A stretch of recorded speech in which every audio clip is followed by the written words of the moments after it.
American Tractor Works. I'm Greg Mipps. We're back today with our 1953 Model H Super.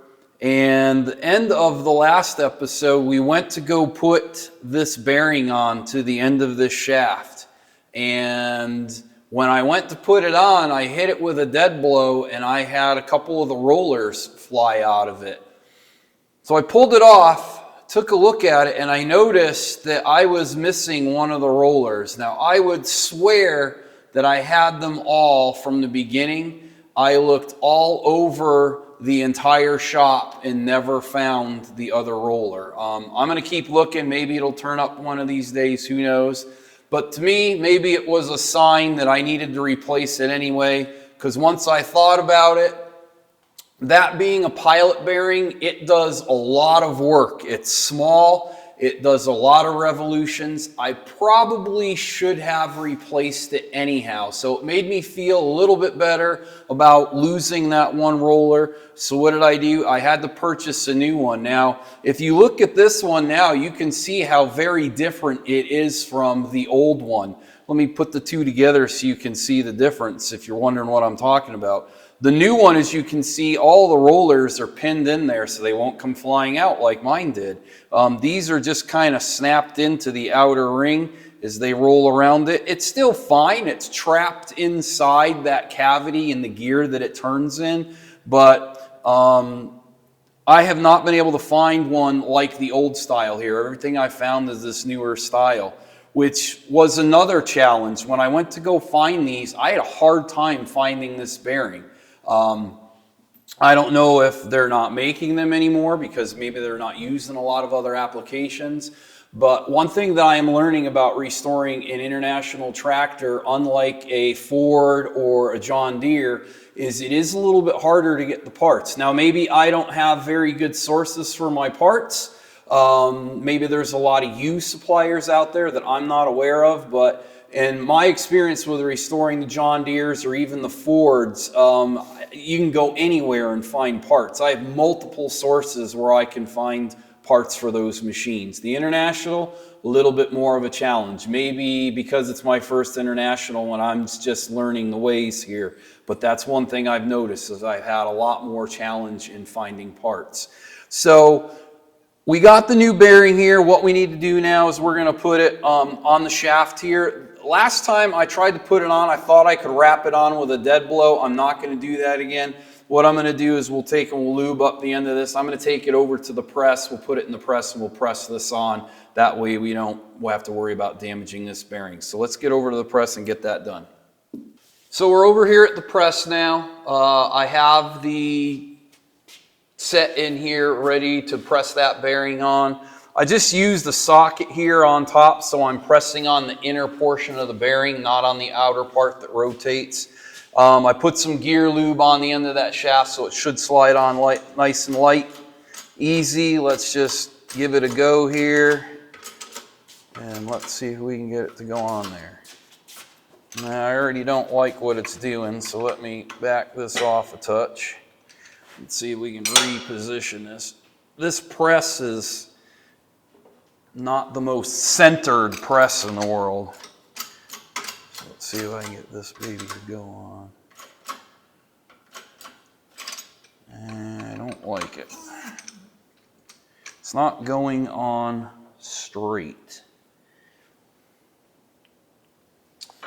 So I'm going to take and switch this out with this big plate here and see if, I don't know if that's going to help us.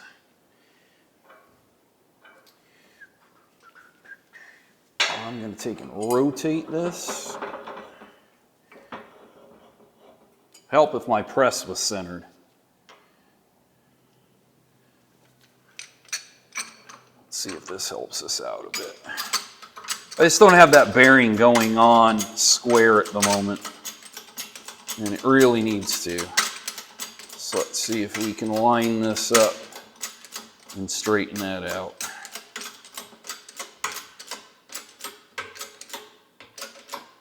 Okay, now it's offset the other side. Let's reposition this and center this up. This is originally why I didn't use the press. I thought it would be harder. And I'm finding out, well, it's not easy, but I think it's a little more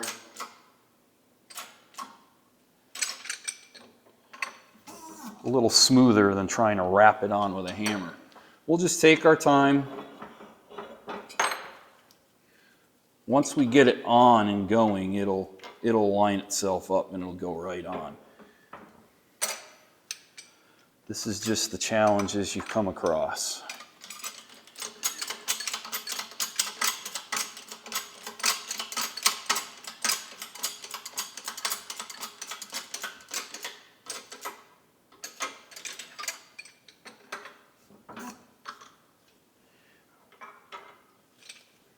I'm just going to put it on a little bit, turn it, put it on a little bit, and turn it.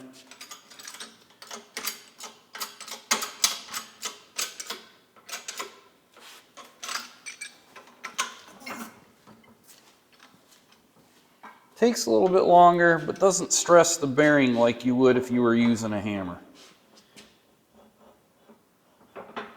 And I did clean the shaft up too, so I was hoping it might have gone on a little bit easier than it did, but we will continue this and we'll get it on. The big thing is we take our time, we don't force it on. One of these days, maybe I'll take and get my press realigned.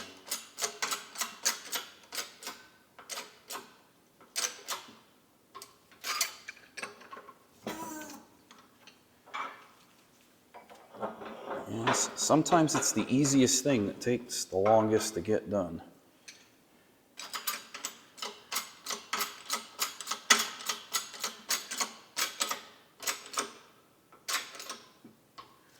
One of these times it should just start to go in.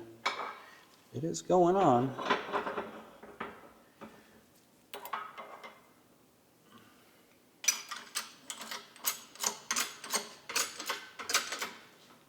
Incentive for me to line up my press, I guess, going forward, isn't it? Let's turn it again. I don't know if you noticed either that I don't have my gray sweatshirt on. You guys gave me so much flack about my gray sweatshirt. I was guilted into wearing something different, but fear not, it will be back. I'm just giving you a break from it on this episode here, but it will come back. I can promise you that.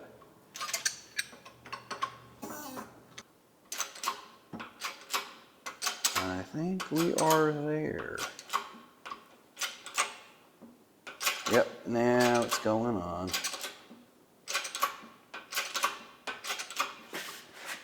Yeah, there was no way that this is going to go on with a dead blow. I don't know what I was thinking. And I think we are there. Yeah, it's got a lot of resistance in it. It's all the way down. We'll check it real quick. Yeah, it's flush up against there, just like it's supposed to be. Good. Now we can take it back to the bench and put the bolt in the end, and we can actually put it in transmission. It's progress. All right, so we're back at the bench. We pressed that bearing on. Now we got to put the bolt on the end. It has this special little washer on here. As you can see, it's got a little bit of a concave side to it. We need to make sure that that goes down into that opening because that bearing sits just a little bit proud of that shaft. So that makes up for that difference in there, keeps that bearing from moving. I can't believe it would move seeing that we just had to press it on, but stranger things have happened. So we get that on there. Let me get it tightened up. Let me hold on to this sucker. I'm going to put it on its side so I can get a little bit more.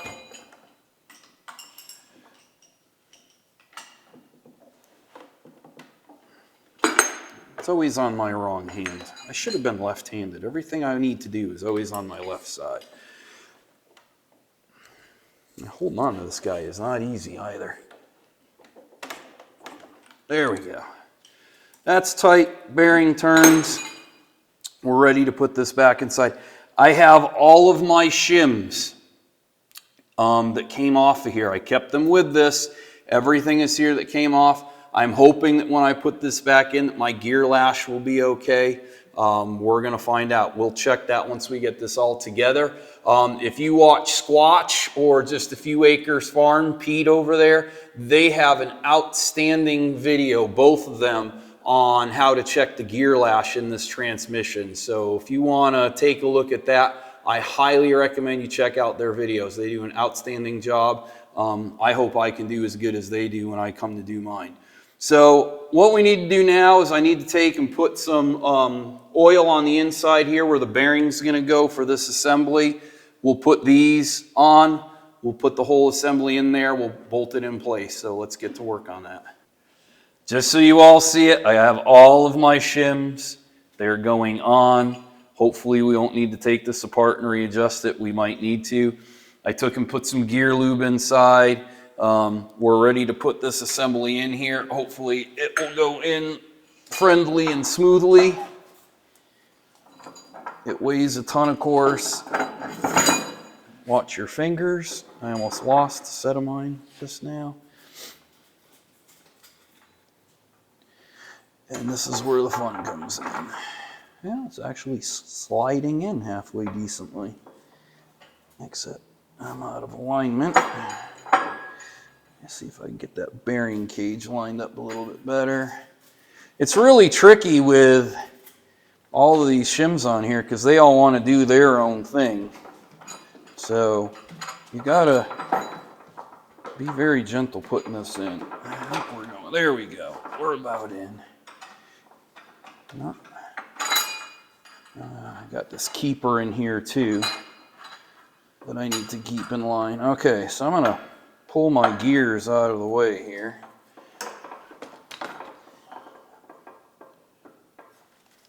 Let me pick up on this. Let me move these guys out of the way so I can get in there to put my bolts in.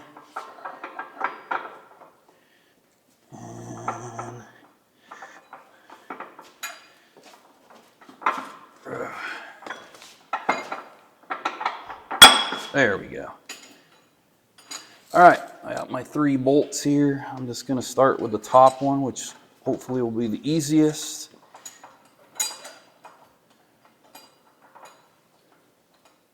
I think we got everything in line. There we go. It's starting to go in. If you watch Squatch and then Pete on Just a Few Acres Farms, these guys reassemble one of these whole things in one episode. They're pretty amazing. And of course, having big fat hands like I have does not help putting this back in. But I got it in. Let's put this other bolt in.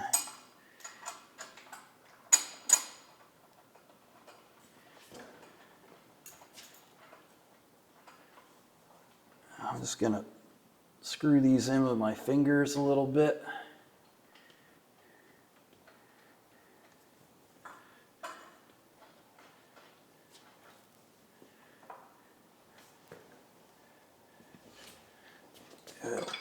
I can't get in. What do we have here? Is that 5/8?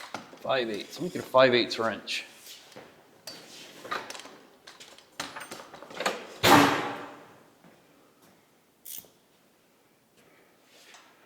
All right. Tighten this guy up a little bit. And let me see if I can get the bottom one to screw in by hand so we're not here forever doing this. That's the other part about putting transmissions together. It helps if you have small hands, which I do not. Okay, there we go. I'm just going to bring these down snug to start. I'm not going to tighten them up.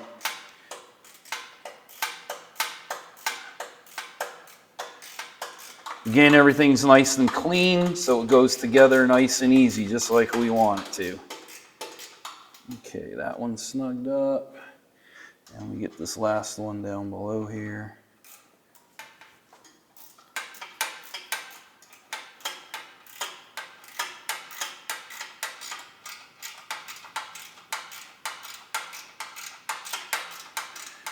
I'm still waiting on some parts. Hopefully they're going to show up today.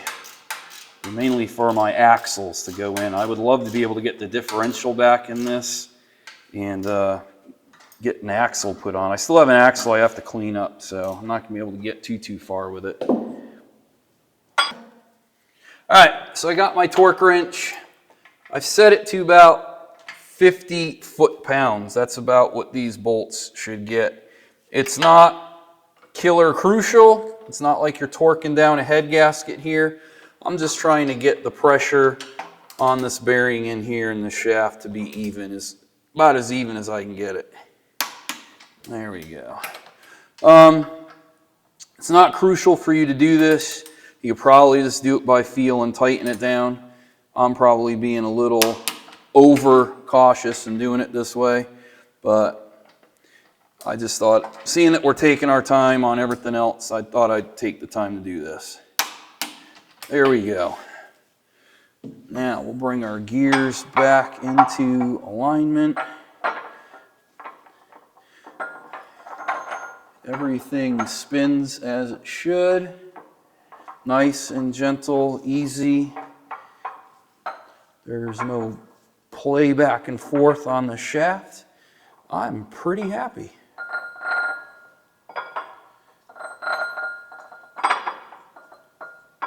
All right, let's move on to the next part. So I need to press my seals into this bottom cap for the bottom shaft. I could drive them in with a hammer. I could push them in on a press. I'm actually got a 1.5-inch socket here for my 3/4 inch drive socket set. And I just rigged it up here in my vise. And I'm just gonna take and see if I can just easily push it in with that. Goes in nice and easy. Now I gotta double seal this. So I'm going to push this in a little bit deeper. There we go. We got the first one in. I'm going to line up the second one. My vise a little bit. I kind of like this better than using a hammer. Hammer just kind of stresses everything, and you're not always hitting it flat. You're not hitting it straight. And this kind of just pushes everything in semi-square. Except you gotta have your socket perfectly lined up. This socket just barely goes inside this opening, so I gotta make sure that I'm right on the money.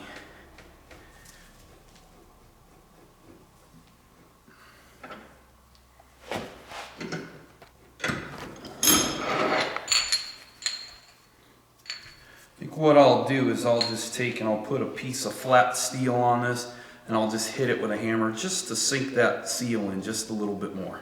Let me go grab that. So I just got a flat piece of steel. I'm just going to put it right on the top here. I'm just going to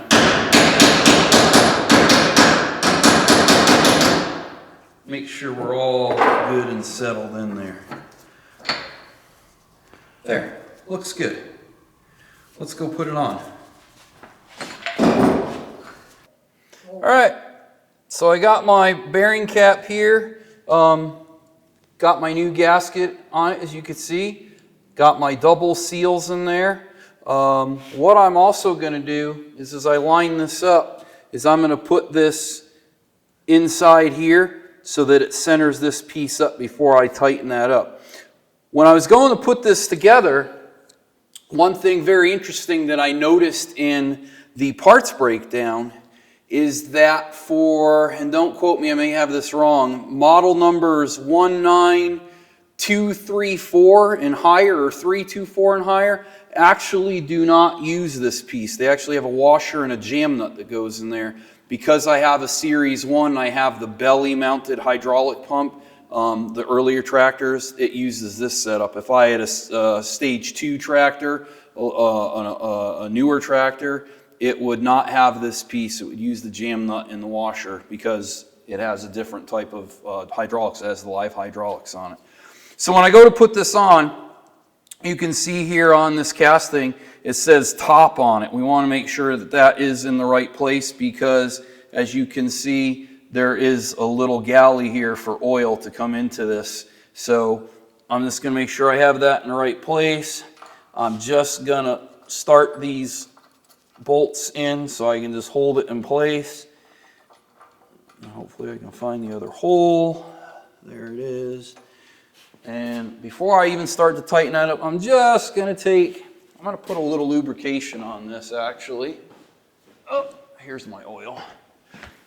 I don't want to go in and out of those seals dry if I can avoid it.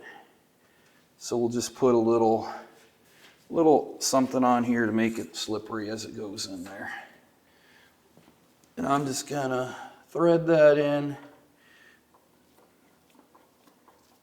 And that'll help center this whole assembly up so that hopefully that will help us and we won't have leaks, I hope. And this had a horrible leak here, if you remember, as we took this apart. And I'd rather not have that happen again. I like my tractors clean. All right, that's screwed into place. We'll take and tighten these down. I'm going to do it evenly. I'm just bringing these down snug to start.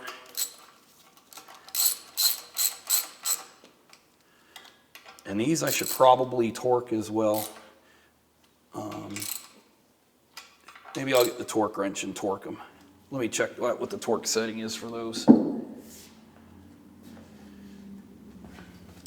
Bear with me a moment again. So I looked it up and it looks like it's 25 foot-pounds to torque these. Probably, again, not necessary. I'm probably being a little eccentric on this, but I just want to make sure that I tighten up everything evenly. I'm just going to check them one last time.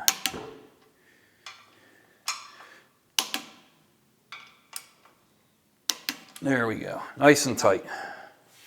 That's all set, all done. We do have to take and we have to tighten this guy up.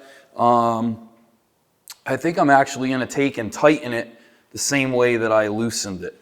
So let me go grab my concrete stake and we'll get that tightened up.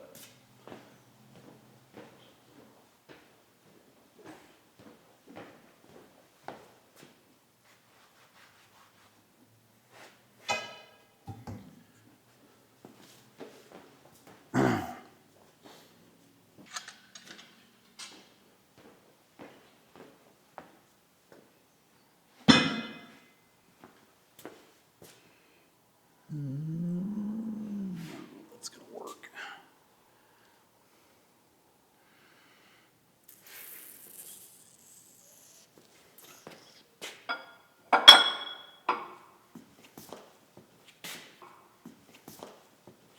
Okay.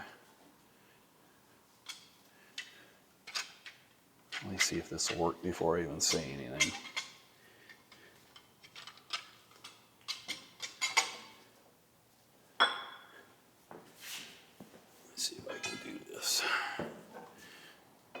This is me testing. Let's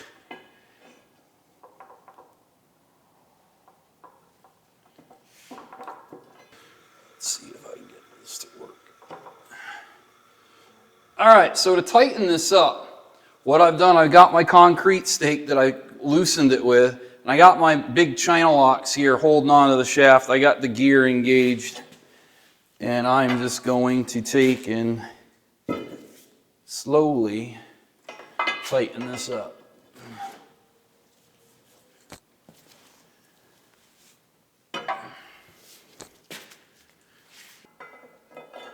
This should be it. Let's see if we can tighten it up.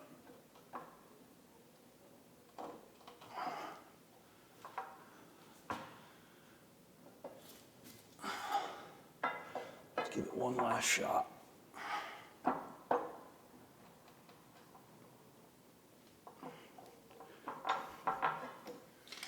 I think it's there.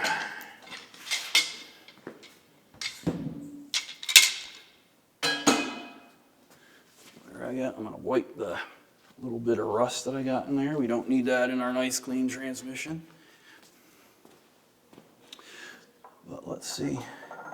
That everything spins nice, just how we like it. Perfect. Now we can work on putting this piece in.